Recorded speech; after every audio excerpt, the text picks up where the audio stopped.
morning. We're gonna try this again. This is my third attempt at recording this video, so fingers crossed that this one works. Okay, ready? Here we go. This is chapter 12. So many questions. Soon the angry bunnies are far behind us.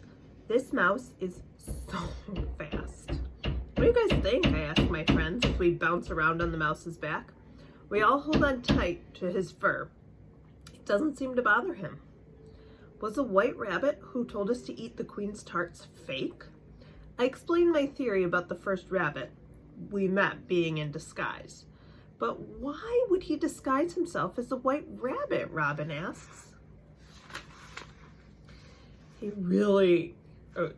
He clearly wanted us to eat the tarts, Penny says. Maybe he wanted us to get into trouble. But why? Frankie asks as we zoom under a branch. Maybe he's trying to trap us, I say, shivering. Trapped, like poor Cliff. The mouse comes to a stop in a quiet clearing. The ground is covered with grass, so it makes it soft for a landing when we all jump off the mouse's back. Thanks for the lift, I say.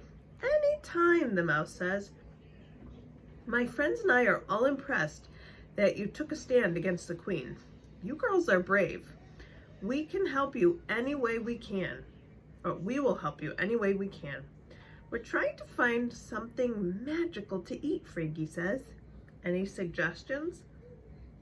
Is there a Wonderland restaurant, I ask? Like McWonderland? The mouse shrugs its mouse shoulders. I only eat stuff I find on the ground. Ooh, there's a seed. I am not eating a seed off the ground. That's where I draw the line. Even Jonah wouldn't eat that. Unless it was covered in ketchup. The mouse nibbles on the seed thoughtfully. Maybe my friends can help, he says, looking around. Guys, he calls out, any suggestions? Suddenly, a bunch of little animals emerge from behind the trees. A duck, a rat, birds, they're all chattering. And they're all our size too. It's like a magical zoo. The duck waddles over to us. Nope, I have no idea, he says. But I bet the tart was good, huh? I've always wanted to try the queen's tart. It was only so-so, Robin tells him. It was a tomato tart. Why would someone make a tomato tart anyway? A rainbow-colored baby parrot flapped over to us from the tree branch above.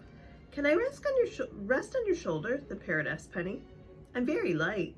Sure, Penny says, beaming. I love your feathers. Me too, he preens. Another rainbow-colored baby parrot lands on me. I can feel his claws on my shoulder, his soft feathers on my cheek. He isn't that light. Maybe his parents could come get him now? These birds are amazing, Penny says. My grandmother had tons of birds as pets. Ooh, I think there's a pink hummingbird, she adds, pointing up to the branches, and a yellow canary. And look at that one, she says, pointing at the blue and white bird perched on a branch. Does anyone know what kind of bird that is? Frankie says. I've read about that kind of bird before. I forget what it's called. Let me think. Who cares about that one? The baby parrot on Penny's shoulder says, frowning. He's only 2 colors. I'm a whole rainbow. The parrot on my shoulder finally flies off. Ah, better. Does your grandma live in Smithville? I asked Penny. You talk about her a lot. She shakes her head. No, I mean, she used to, but her head hangs. She died a few years ago. Oh no, I say softly. I'm sorry. Yeah, me too, she sighs. My mom was really close with her too. And ever since Grandma died, well, Mom doesn't want to be around me that much. Poor Penny. I miss Nana too, since she lives across the country, but at least I can speak to her whenever I want. A grown-up parrot flies over and tells the other birds that the 4 of Diamonds is feeding bread to the ducks at the pond. All the birds start to fly away. The mouse and the duck are getting ready to go too.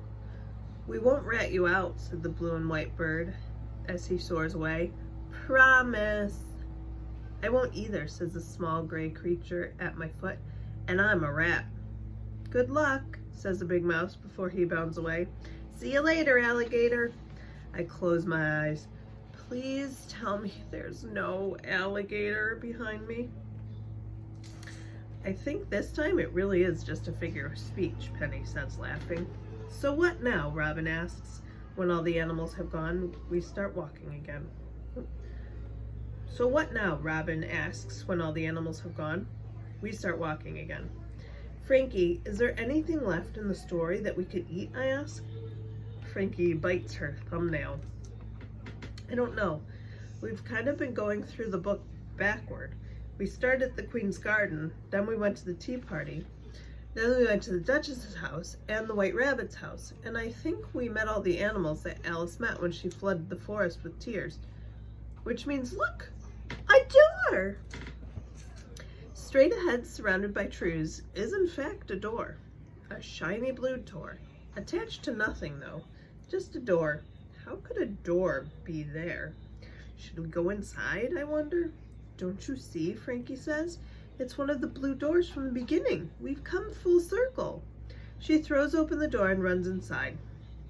Robin pushes her way in next. Penny and I follow. Yep, it's a long hallway with a banana yellow ceiling, the chessboard walls, and the blue doors. This is where we landed when we first fell into Wonderland. We did come full circle. My heart sinks.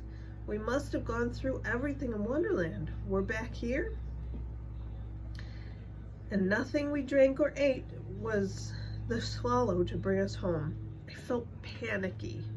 Did the Cheshire Cat lie to us? Was Cliff right? Were we tricked?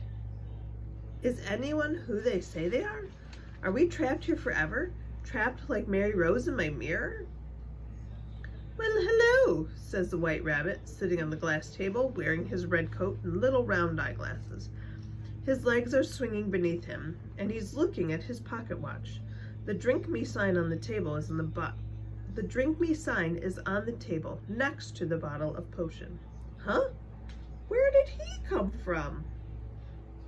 Was he here when we came in, or did he just appear?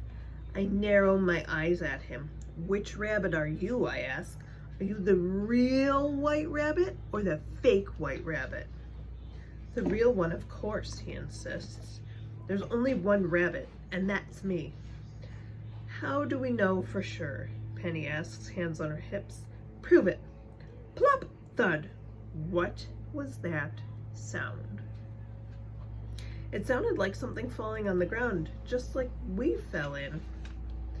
I turned around. A creature about our height has landed at the far end of the hallway. It comes hopping down toward us. Oh, wow. It's another White Rabbit. He's also wearing a red coat and little round eyeglasses. He looks exactly like the rabbit sitting on the table. This White Rabbit glares at us as he hops closer. "You four again? How'd you make it out of my house?" "Wait, are you the real White Rabbit?" Frankie asks him. "Of course I am," he says.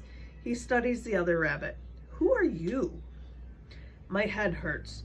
The first rabbit said he is the real rabbit, but the one who fell in the hallway recognized us from his house.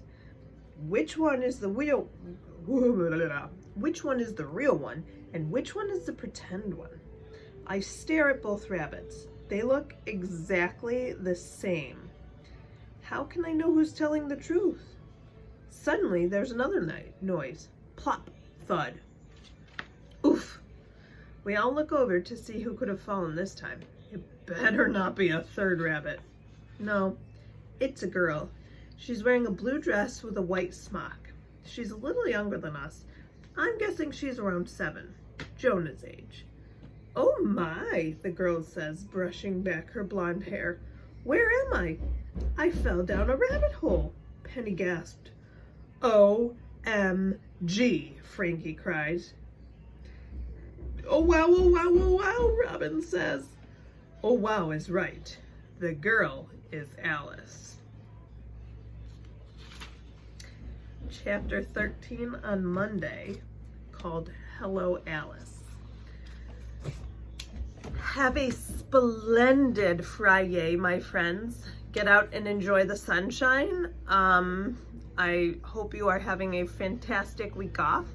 And I will see you on Monday for our next chapter, Lucky 13, my favorite number. Have a great weekend.